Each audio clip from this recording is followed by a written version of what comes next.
I was supposed to be here early. They gave me another assignment. They didn't pick me up to go to the assignment. I followed their instructions and waited at the hotel. I would love to be here when I can be more fully in depth on this subject, because there's a whole lot of illusions about Africa's relationship with other people in the world. There's a whole lot of illusion about our relationship to the religions in the world. And these belief systems that had its origin in Africa, all of them, and there is no exception, turned on African people. I said there is no exception. And there's one thing you have to get through your mind and keep it. Nothing that ever came from the European mind was meant to do anything but facilitate European domination of the world. And I said there's no exception.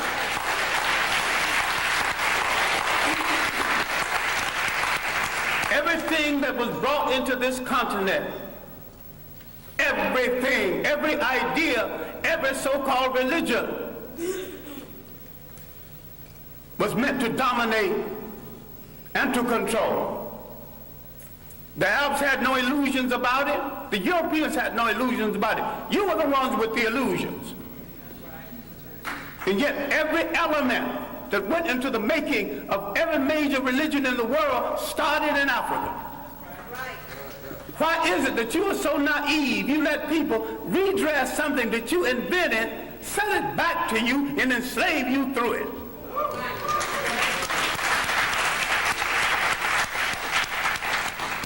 I'm saying that all organized present religions are male chauvinist murder cults. And I say there is no exception. Why I wanted to be here earlier, I wanted to deal with our relationship with the people of the world and the fact that we created peaceful nations that had no word for jail because no one had ever gone to one. No word for old people's home because no one ever threw away grandma and grandpa. No word for orphanages. We did all of this, and over half of human civilization was over before we knew that a European was in the world. Before he wore a shoe or lived in a house that had a window.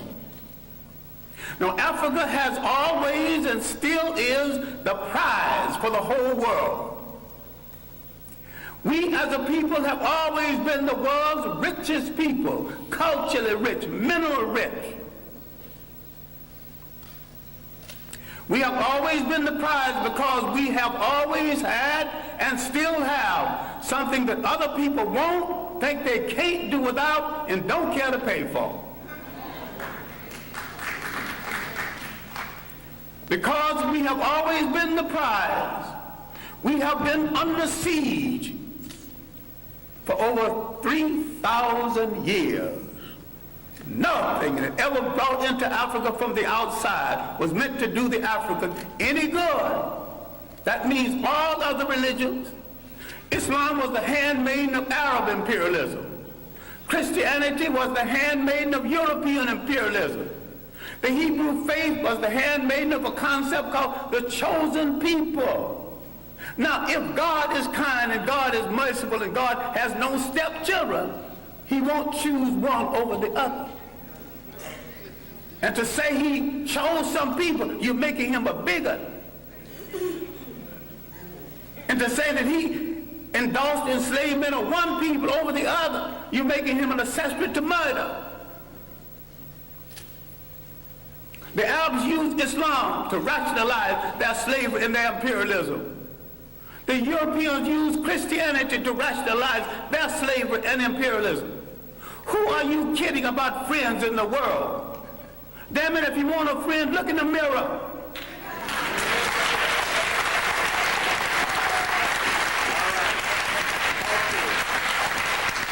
There's 1 billion African people on the face of this earth. Why are you buying third-rate junk from third-rate people thinking you can't make it? Why don't you at least make a safety pin to hold your child's diaper together? Teach. Who has programmed your mind into thinking you can't make a car? The first man that made a car, they had never seen one previously.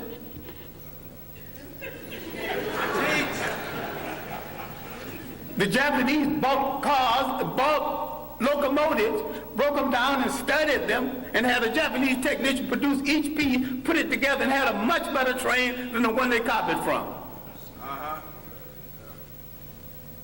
All knowledge in the world belongs to everybody in the world. Yes. Who has programmed our mind in assuming that we cannot run a nation and run it well? The main thing imperialism did, slavery and imperialism, that they removed African people from the respectful commentary of history. And they tell them something they are still telling them, and all of the organized religions are guilty of this. I favor none of it because Africa didn't need any of it. I'm saying that African belief systems, properly understood, is 10 times better than Judaism, Christianity, and Islam. And better for the African. So you might have some romance with one of these religions. I have no romance with any of them. I have a romance with reality and truth. And the chips can fall where they may after I tell it. As for friends, you have had no friends. When they discovered you, they began to prey on you. Now let's look at our relationship with Western Asia, mistakenly called the Middle East. For 3,000 years, our greatest enemies came from Western Asia. They were trying to avenge the fact that they were once African colonies. You read a book called When Egypt Ruled the East, and you get some of the basic information on this. Now, the first visitors to Africa came in the 1700s BC. These were the people who would later be called Hebrews. Now, black people are ticklish on this because black people think that everything in the Bible is true. I question the intelligence of anyone who thinks everything in the Bible is true or supposed to be true.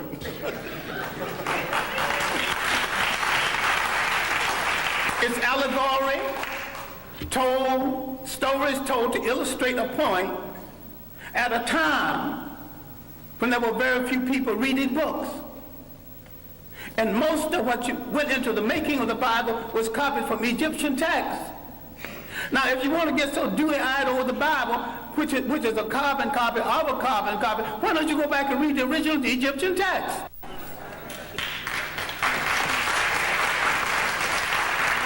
Then you see where all these stories started from. You see where the story of the Exodus started from. Now, you get so dewy-eyed, you actually think there was an Exodus. These people walked into Africa. Why couldn't they walk out? Why did they have to go by sea? Go. Why did they see at the park? If you read Egyptian literature, you will discover that the whole story of somebody parting the sea started with about 3,000 years before the Hebrew entrance. I should not use the word Hebrew entrance, but the entrance from Western Asia. Now let's get one thing straight, because black people are confused about all religions. Now I'm not against any religion. I'm a very spiritual human being. I just don't need a preacher to preach no 10 Commandments to me when he's a backslider going with some sister, some other man's wife. I'm intelligent enough to pick from the 10th commandment, not commandments anyway, but they were omissions of purity at the great school at Luxor, the great African training school. All right, now, let's get into this Western Asia. I'm saying that the people who came from Western Asia escaping famine did not have any Hebrew faith when they came into Africa. And there's no record of a Hebrew faith before theirs. Why is it that when they left Africa in the so-called Exodus, they had all three? African culture, an African religion, and an African language. Now look at the origin of the so-called people you now refer to as Jews. And you're mistaken using that reference because the word Jew is of European origin.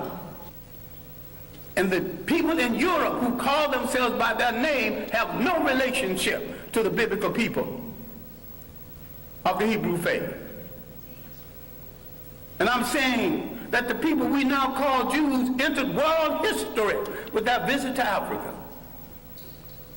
And when Africa was invaded, 1675 BC, instead of joining the Africans who had been their beneficiary and saved them from starvation, they joined the enemies of Africa. No one has ever returned any favors to us. As a people, we have always been hospitable to strangers, mostly the wrong strangers. And what we have to understand now, in the period of superior brainwashing, is there is no European answer for African problems. Either Africans find a solution to African problems, or there is no solution, and if you don't find a solution soon, you go back into slavery.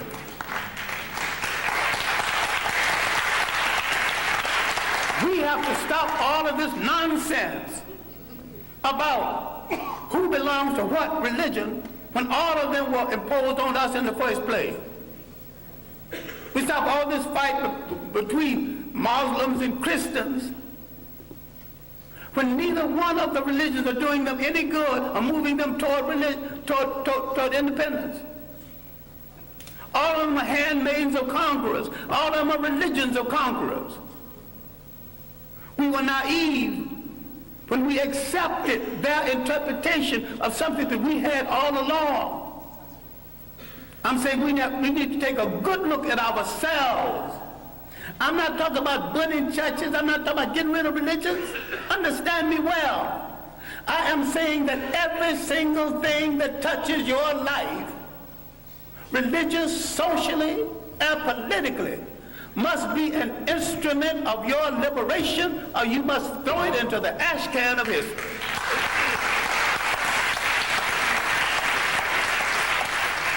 Develop a liberation Islam. Yes.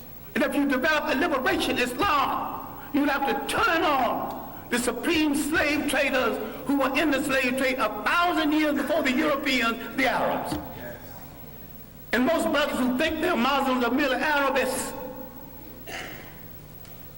Forerunners, vanguards of Arab propaganda. The Arabs are not above joining the Jews against black people. In America, they're already doing it in Detroit. In America, they're already doing it in real estate. You got some dewy-eyed thing that you got a friend. I still ask you to look at that mirror. And if nothing staring back at you is friendly, then you've got no friend. But this is why you start friends. All right. I'm saying something which you need to reconsider. I'm saying that everything that came into Africa, every people that came into Africa, did not come to do Africa any good. Everyone and every religion and every people who came into Africa declared war on African cultures. They began the bastardization of African people, created confused mulatto who didn't know whether he'd be loyal to his mother's people or his father's people. That confusion is still here.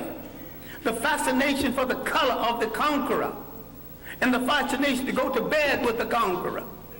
Now that's raw and mean, but it's true. Now, some time ago, a North African leader, Gaddafi, was sending some Libyans to study in Europe. And he told them what any good nationalist would tell students going to study: I'm not sending you to Europe to find a wife.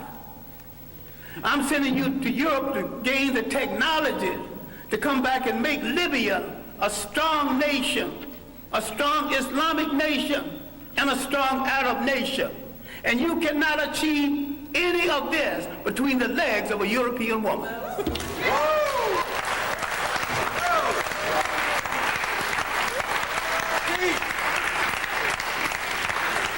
When is somebody going to get strong enough to tell Africans going to school, you're going to come back home and pair up with a sister. But if you want to pair up over there, stay over there.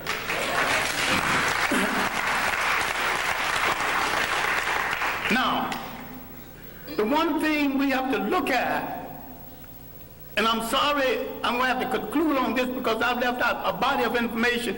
At the university, I teach an entire course, semester course, on Africa's relationship to other people. And I devote several semesters to Africa before Europe, the consequences of the coming of the Greeks, who stole a lot that they think is their culture, stole a lot that you think is Greek philosophy. We've been the victims of propaganda. And yet, if you read the Journal of African Civilization, other works, we have lived in Europe, we've lived in Asia, we've lived in the Americas. The African people have already proved that they can get along with different people, amalgamate their culture with different people without one hint of a war between us. People who come into Africa immediately declare war on African culture, standards of beauty, standards of conduct, and change the African concept of theirs so they can rule through him. This was true of the Greeks, who began the bastardization, again, the European bastardization of Africa. The Western Asians had begun it 3,000 years before that. The Romans, a bunch of well-dressed thugs who could write well but couldn't think, who borrowed practically everything. They laughed at the Africans' concept of Christianity. The African was practicing and not giving it a name. This is why you don't know nothing about the African origins of Christianity. This is why a whole lot of people will not read Ben Yakinen's The African Origins of the Major Western Religions, Africa, Mother of Western Civilization, a Black Man of the Nile.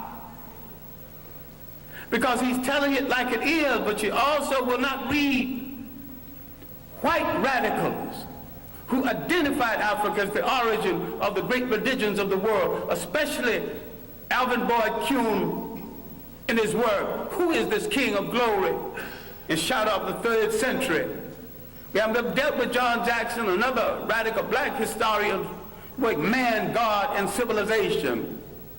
We let some of our great scholars die in hunger, die wanting for friendship. Now, having devoted my greater portion of my life to scholarship and teaching and digging up information on African people and trying to make African people face reality, I have often said, a point that I wish you to consider, I didn't have to do it. I chose to do it, and if I had to do it over again, I would do it better. But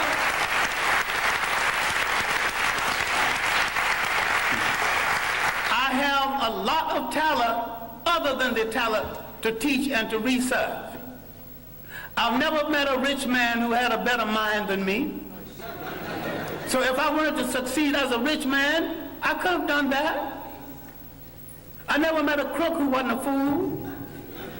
I could have been a good crook if I chose to be a crook. I chose to be a teacher of African history. I chose to look in the Bible where I couldn't find my people. I started looking for them in the world, and I didn't stop until I found them. And I know why they are left out of the Bible. I know why all the angels are white. You mean to tell me God is merciful, God is kind, and not one little brown or black angel sneaked into heaven? I ain't buying that. Now the Bible that you get so dewy-eyed over is one of the greatest pieces of propaganda ever written. If you want to read the Bible, why don't you read the Bible one day and read Mein Kampf the next day and see the comparison? That's hard on your mind. Because you think if you don't have Christianity, Islam, or Judaism, you don't have that spirituality. I've got more spirituality after I put all of them down. And I've got more religion after I put all of them down. All right, now let me conclude something that has no conclusion.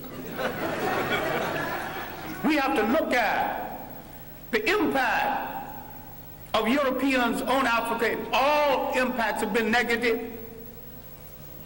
The Romans laughed at the early African Christians. Finally, for political reasons, they stopped killing Christians and became Christians. I'm saying the Europeans became Christians for political reasons, as the Arabs became Muslim for political reasons, and as the so-called Jews became Hebrews for political reasons. People use organizations for political reasons, and what we get so dewy-eyed and think we're dealing with the truth. If you look at indigenous African religion belief systems, if you look at the idea when Africans had no churches of any consequence because these fools came here and said, this is the house of God, and the African looked at that church and said, if God who made the wind, the spring, made the ocean roar, and you're going to tell me he can fit into a little thing you call a church? That is no house of God. So some Africans had the common sense enough to move away from it, and some had the common sense to burn it down. I'm saying that you're closer to God when the further away you get away from organized religions that are all handmaidens of conquest. The Roman Empire developed during the early period of Christianity. Remember, the Roman Empire started in Africa. It rose in Africa. It fell in Africa. A lot of people need to stop reading some religious books and read some straight history without fable, without supposition, without myth. Read straight history. Read the Mediterranean world in ancient times. She's a racist, bigger, but her chronology is good. And there's a good history of the European trying to move out of Europe into the Mediterranean to find something to eat, to put on that gosh darn awful European food. He has solved his problem at the expense of other people. The slave trade liberated Europe from the depressed economy they had created with the so-called Crusades and through the famines and the plagues. Europe always solves its problems by preying on people outside of Europe. They are in a position right now that they have betrayed true socialism, which was not of European origin in the first place. And some people are confused between Karl Marx and Groucho Marx. I think a lot of people are Groucho Marxism instead of Karl Marxism. They're funny people. And if you think that that system started in Europe, no system as humane as socialism could have started among a bunch of icebox people who prey on their brothers for their breakfast. Read Parman Colson's work, The History of the Modern World, especially the early chapters. Now, the evidence of Africans in the New World, the evidence of 1,000 years of civilization before slavery, all of this I'm not discussing because there is no time. But when the Romans disgraced themselves in the mismanagement of Christianity, they created a vacuum.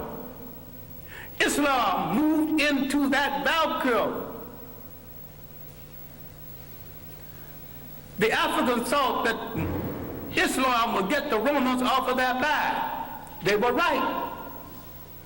Islam got the Romans off of their back, and the Arabs jumped on their back, and they're still there, using Islam to justify it. Now, the African military man, because we are the greatest fighting machine in the face of the earth, if we ever discovered this, people are going to start running. Under proper leadership, proper inspiration, properly equipped, the black man is the greatest human fighting machine God ever created, if indeed God created it. I think the gods of Africa created it. Once you lose track of your heritage, you lose track of your liberty in this world. The Europeans doing the slave trade not only read the African out of history, they colonized history, they colonized information about history, they colonized image, they colonized the image of God. Who told you Christ was white? He was born in that part of the world predominantly occupied by non-European people. So you should not get into the argument about whether he's white. All you have to say, was he a Greek? No. Was he a Roman? No. But these were the only people partially white in the area at the time. If he wasn't a Greek, he wasn't a Roman, he was one of those other people. You don't have to argue about the shades of color. So far as you're concerned, once you establish he was not a Roman, he was not a Greek, your conversation is over.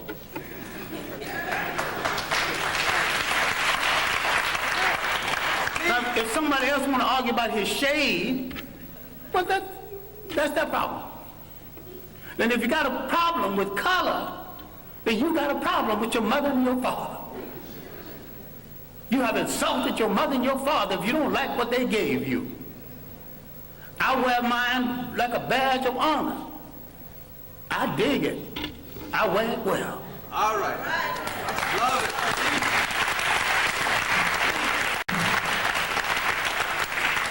I'm saying in closing, and I am closing, that what you have to do is take a holistic look.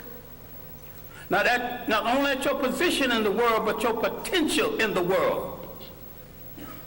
You have to learn how to convert everything into an instrument of liberation or leave it alone. You have to realize there was no Greek fraternities and sororities until they were introduced to secret African societies. People get all dewy-eyed over something that was imposed on them in order to control them without understanding that. That's another imperial effort. So it bothers me, and although I have good personal friends who are Muslim, that not a single Muslim scholar have dealt with that 1,000 years of African independence before slavery and how the Arabs from the north systematically destroyed these nations. It did not occur. 1591, from Morocco, an army was launched against these great independent nations in inner West Africa. These were great states, and because of poor communication between African and African, there was enough armies in these states to march down to the coast and to drive every slave trader into the sea. But the communication between African and African was so poor. Even today, the East Africa is not too clear about what's happening in West Africa. And nobody knows what's happening in North Africa because the conspiracy to hold on to Africa is happening in South Africa and in North Africa. So the whites in South Africa willing to play a part, and the pseudo-whites in North Africa willing to play a part. In all this world, you have no friends. But if there are a billion of you on the face of this earth scattered all over the world, what do you need with a friend other than yourself? Why can't you turn inward on yourself and say, I will wear no clothes I don't produce. Start with your underwear. I wear no shoes that's not made by a brother. You're creating a shoe factory, employment at once. Start buying airplanes, break them down and study them, and later on make airplanes. What this whole thing is about is the restoration of confidence. It has been the role of these handmaidens of colonialism to destroy your confidence in yourself. You don't believe that you can look like a god. You don't believe a black father in your home is to some extent a god. That doesn't make the black woman less than a goddess, because we produced the first human societies that recognized and respected the female god. We produced the first human society that said you can't be a king unless you got a queen. You can't be a god unless you got a goddess. So you can see all of these social ills that people are defending now, none of it started in our countries. I defy anyone alive, and those who want to come alive, come back and prove me, I invite them too, to show me one single case of sexual deviance or maladjustment any place on the African continent for the coming of foreigners.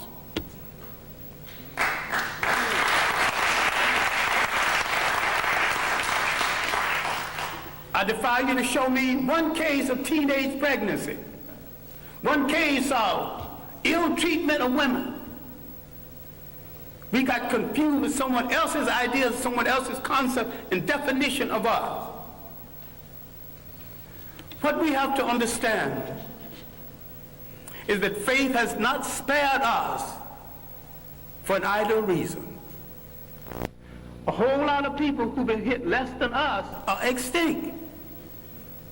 What is there in us that made us strong enough to take this heavy blow? 500 years of slavery, one way or the other. Slavery, neo-colonialism. What made us strong enough to survive? What is faith saved us to do? And inasmuch as we gave the world its first humanity, faith has saved us to give the world its last humanity.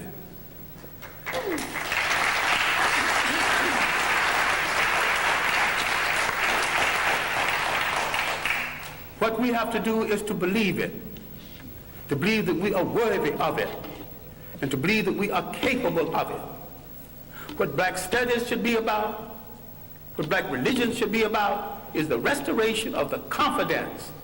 And the restoration of the confidence is we must rule the state again.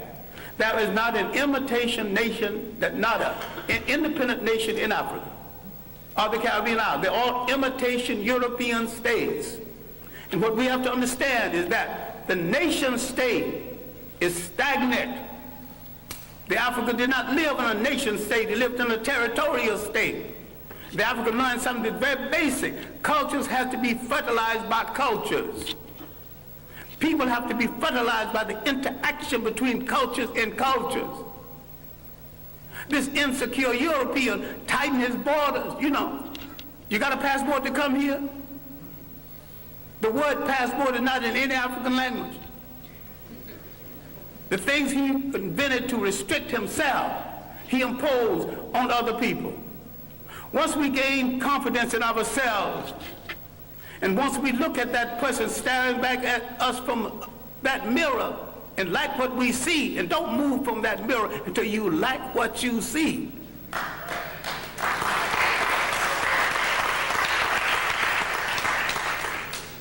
Then, in coordination with other African people throughout the world, we will give the world a new lease on life. We will turn to all of our people and not one part of them, because we came from a matrilineal society that respected women to the point the lineage came down to the female side. We must answer the call of the great African-American poet, Margaret Walker, who said, "Let the dirges end, let a new peace begin. Let us write a new covenant for the freedom of ourselves in the world." African men throughout the world need to step forward and answer Sister Margaret and say, "Sister Margaret, we have heard your call, and because we have never been a society that excluded women, with our women at our side, we are ready to pick up the challenge. We are ready to start a revolution that will change the world. We won't get ready tomorrow because tomorrow's things are left to tomorrow. We will start our revolution right now, and we will start it with ourselves." Thank you.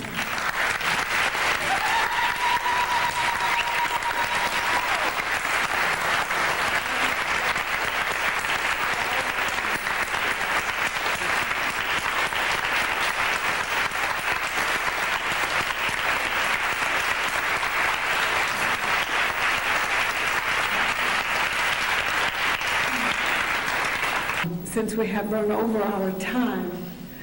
I'm not quite sure what I should do since we have run over our time, but I know that there are some people who and we will try to have maybe just 2 or 3 questions. I see a hand. You'll have to speak very loudly. Syrian is saying we really have problems with the welfare. And when we are in trouble, we are told in this country where growth rate is 5%.